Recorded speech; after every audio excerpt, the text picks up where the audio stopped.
Operation theatre, ETT, echocardiogram, portable X-ray, endoscopy, diathermy machine সহ অন্তত ১৯৩টি সরঞ্জাম অব্যবহৃত পড়ে আছে হাসপাতালে। দীর্ঘ সময় সচল না করায় নষ্ট হওয়ার উপক্রম হয়েছে জটিল রোগ নির্ণয়ের এসব যন্ত্র।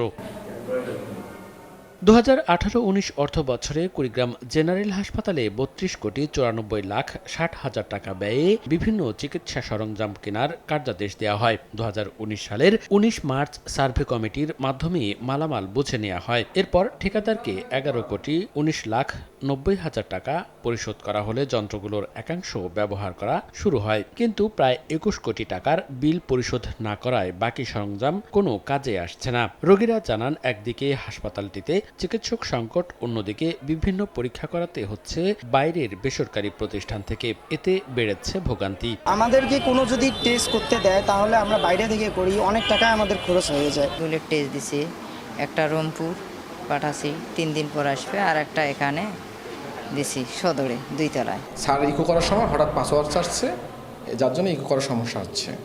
আর ইটিটি মেশিনের সমস্যা ডেমোবুট করা। কর্তৃপক্ষ বলছে বকেয়া পরিশোধের দায়িত্ব মন্ত্রণালয়ের, তবে যন্ত্রগুলো সচল করার অনুরোধ হাসপাতাল তত্ত্বাবধায়কের। অর্থ ছাড় করবে কিনা সেটা সরকার বুঝবে। এই যন্ত্রপাতিগুলোর জন্য পাসওয়ার্ড খুলে দেওয়া হয় এবং যন্ত্রপাতিগুলোর জন্য একটি সুরাহা করা হয়। কুড়িগ্রাম জেনারেল হাসপাতালে প্রতিদিন অন্তত ১,৫০০ মানুষ স্বাস্থ্যসেবা নেন। বর্তমানে হাসপাতালে ১৭৭টি চিকিৎসক পদের বিপরীতে কর্মরত রয়েছেন মাত্র ১৯ জন। সময় সংবাদ, কুড়িগ্রাম।